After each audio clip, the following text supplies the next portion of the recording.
I still remember the exact moment. The room went silent. Not the good kind of silent, not the kind that falls over a crowd when something beautiful happens. The kind that falls when 200 people witness something ugly and not one of them moves to stop it. That kind of silence has a sound of its own.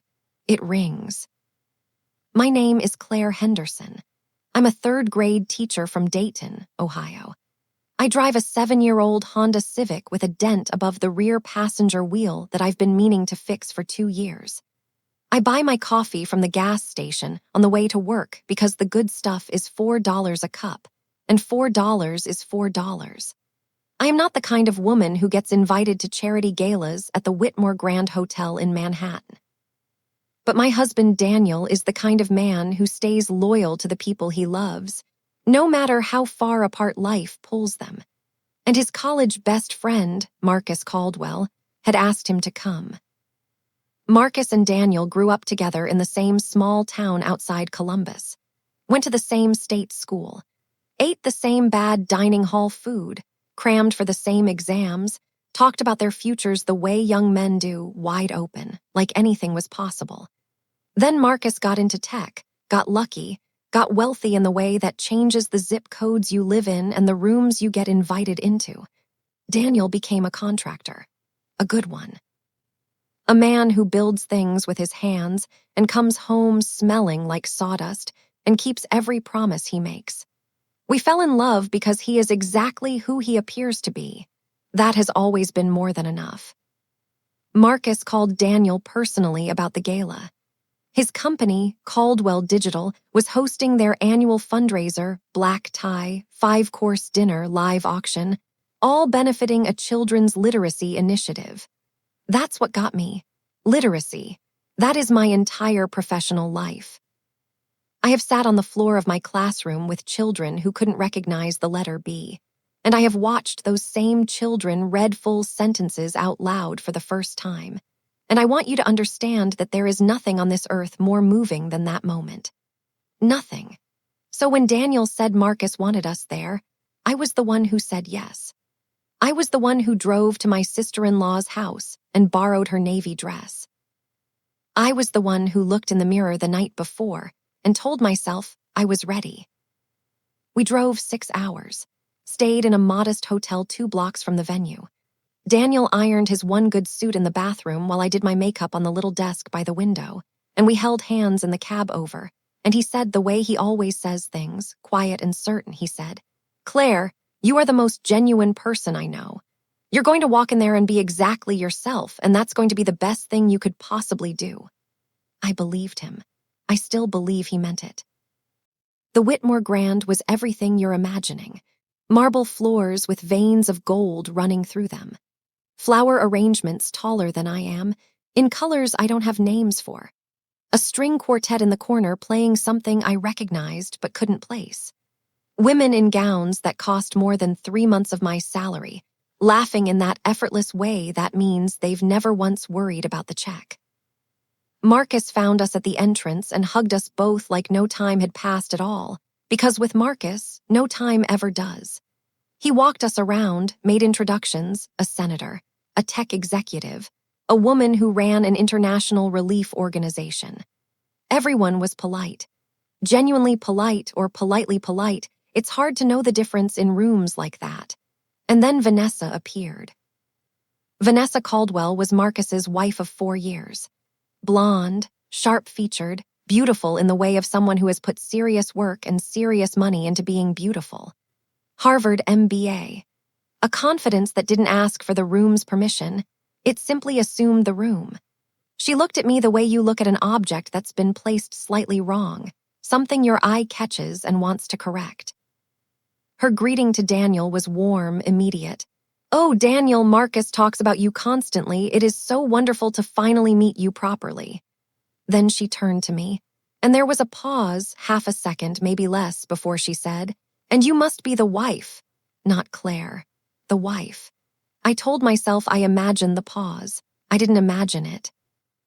At the dinner table, Vanessa arranged things so she was beside me rather than beside Daniel. I thought at first that was a kindness, an effort to make me feel included. It wasn't. She opened by asking what I did, and I told her, the way I always tell people without apology.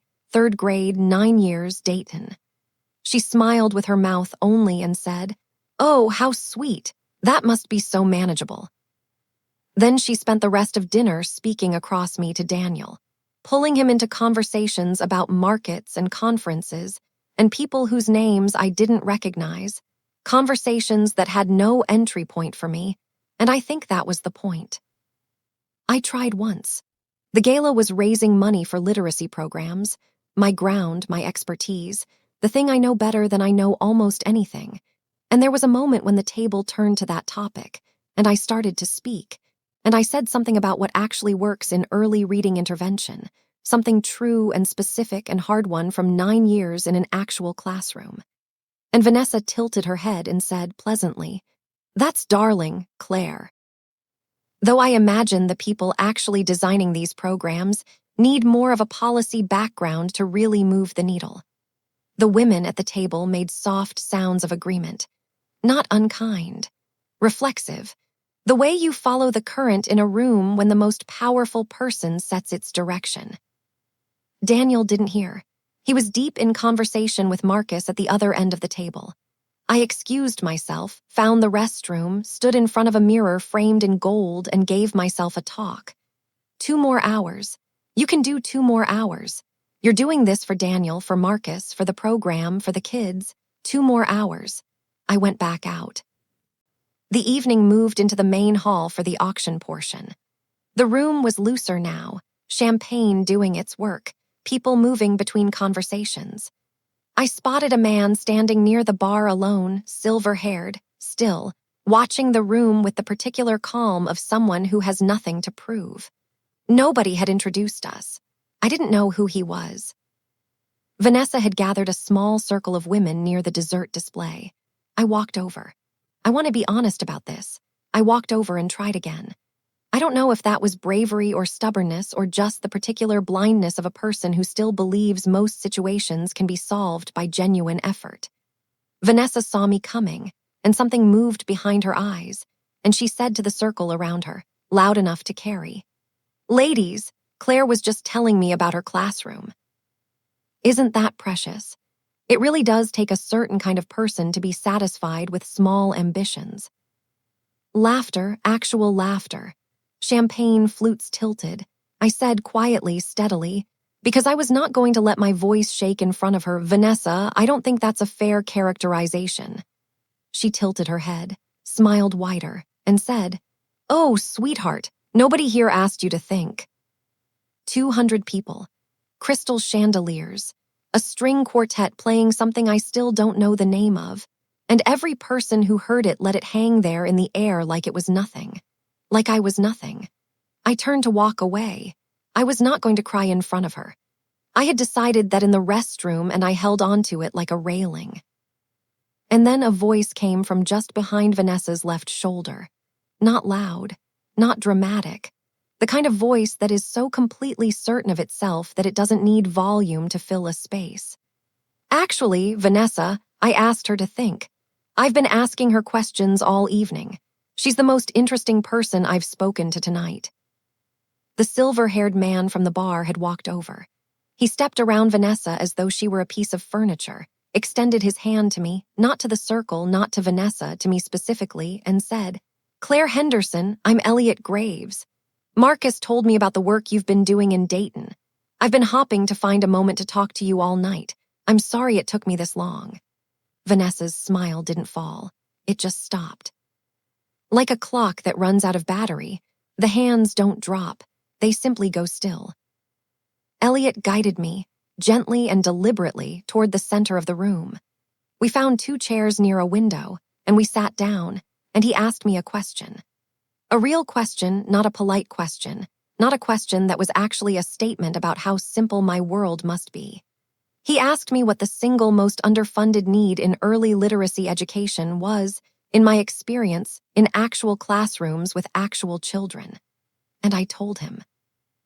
I told him about phonemic awareness and how most intervention programs get deployed 3 years too late.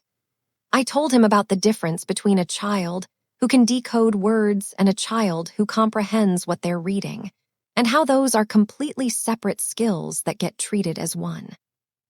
I told him about a boy in my class 3 years ago, a kid named Tommy, who came to me in September unable to read his own name, and what it took, the specific, unglamorous, patient daily work it took to get him reading chapter books by May. I forgot to be nervous. I forgot about Vanessa. I forgot that my dress had come off a sale rack and that my shoes were hurting my feet and that I had driven 6 hours to sit at a table where I was made to feel like I was taking up space that didn't belong to me. Elliot Graves listened the way almost nobody listens. He leaned forward. He asked follow-up questions that proved he had actually heard what I just said. At one point he said, "The fundamental failure of education philanthropy is that the people in rooms like this one are making decisions about children they have never once sat beside. You've sat beside them. That's not a small thing. That's actually everything." He reached into his jacket and gave me his card and asked if I would be willing to consult with his foundation on a new initiative they were developing. I thought it was a polite gesture, a rich man's way of ending a pleasant conversation. I thanked him and put the card in my small, borrowed clutch and went to find Daniel. Daniel's face when I told him who I'd spent the last 45 minutes talking to. I will keep that face in a box somewhere and take it out when I need it. Elliot Graves, the Elliot Graves, self-made billionaire, founder of the Graves Family Foundation, one of the largest private funders of public education in the United States. A man who had taught 6th grade in rural Kentucky for 4 years before he made his money, and who had spent the last 2 decades funneling that money back into the classrooms he remembered. He had walked into Marcus's gala unannounced, as was apparently his habit. He didn't like to be recognized, didn't like the room to arrange itself around his presence. He had been there to evaluate whether the literacy initiative deserved a major grant. He had been watching the room all evening. He had seen everything. Near the end of the night, Marcus went to the stage for closing remarks. He thanked his guests, announced the auction results, talked about the program, and then he went off script. I could tell because his assistant, standing off to the side, looked sideways at someone and then back at Marcus with wide eyes. Marcus said, "Before I close, I want to acknowledge someone here tonight. Someone whose work represents exactly what this foundation is trying to accomplish." He looked out at the room and found me. Claire Henderson has been teaching 3rd grade in Dayton, Ohio, for 9 years. Under her approach, her school moved from the lowest reading proficiency scores in the county to the highest. No outside grant funded that. No consultant designed it. She did it. Every day, in the same classroom, with the same commitment, without any of us in this room ever knowing her name. I thought you should know it now. I walked to the microphone on legs that didn't feel like mine. I talked about my kids. I only talked about my kids, 30 seconds, maybe 40, nothing polished, nothing prepared. But the room was quiet. Genuinely quiet, the good kind this time. When I stepped back, Elliot Graves stood up. He didn't go to the microphone. He spoke from where he stood, and the room turned to him immediately because rooms always turn to Elliot Graves. He said, "I came tonight to make a decision. I've made it. The Graves Foundation is committing $3 million to Caldwell Digital's literacy initiative, on one condition, that Mrs. Henderson is engaged as a lead curriculum advisor. Because the people who should be shaping these programs are the people who are already doing the work." The room erupted. I looked across the hall at Vanessa Caldwell. She was clapping, slowly, her face composed in the careful, practiced blankness of someone who has just finished calculating the full cost of a mistake. I didn't feel triumphant in that moment. I want to be honest about that. I felt something quieter than triumph, something that sat lower and steadier in my chest. I felt like myself, fully, completely, unmistakably myself, in a room that had spent the whole evening trying to convince me I was less than that. I heard later from Daniel what Marcus said to Vanessa in the corridor after the event. He didn't make a scene, that's not who Marcus is. He pulled her aside quietly and said, "Claire Henderson is family to me. What you did tonight, I know what you did, is not something I'm going to move past easily. We'll talk at home." When she tried to frame it as banter, as a misunderstanding, he said simply, "Elliot Graves doesn't misunderstand things, and neither do I." I don't know what happened in that marriage after that night. It's not my story, and I won't pretend it is. What I know is that Marcus called me the next morning, before Daniel was awake, and said, "I'm sorry, Claire. You deserved better at my table." That phone call meant more to me than everything else. 3 months later, I was in a conference room at the Graves Foundation in Chicago. Me, in the same chair as researchers and policy directors and people with initials after their names. And they were asking me questions and writing down my answers. The program we developed together is now running in 11 school districts across 5 states. The core idea is simple, almost embarrassingly simple, that the best people to design and lead classroom literacy intervention are the teachers already in those classrooms, not consultants parachuted in from the outside. 9 years of daily work, dressed up in foundation language, sent out into the world. I still teach. Full time. I insisted. Elliot said he wouldn't have it any other way. This year, every single one of my 22 kids tested at or above grade level in reading. Every one. I got the results on a Thursday afternoon in my empty classroom, the afternoon light coming in low through the windows the way it does in October. And I sat at my desk, and I cried in a way I haven't cried since I was young and still believed that things working out was guaranteed. I've thought a lot about Vanessa since that night. I don't hate her.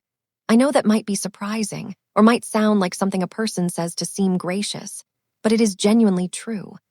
I think Vanessa Caldwell was performing for a room she was also afraid of. She needed someone to stand below her in order to feel certain she was standing somewhere solid. And I was easy. I came in from the outside, in a borrowed dress, without the right names in my mouth, and she made her calculation quickly. I recognize that fear. I have been in rooms where I've felt it too. I have just never found a way to pass it along to someone else.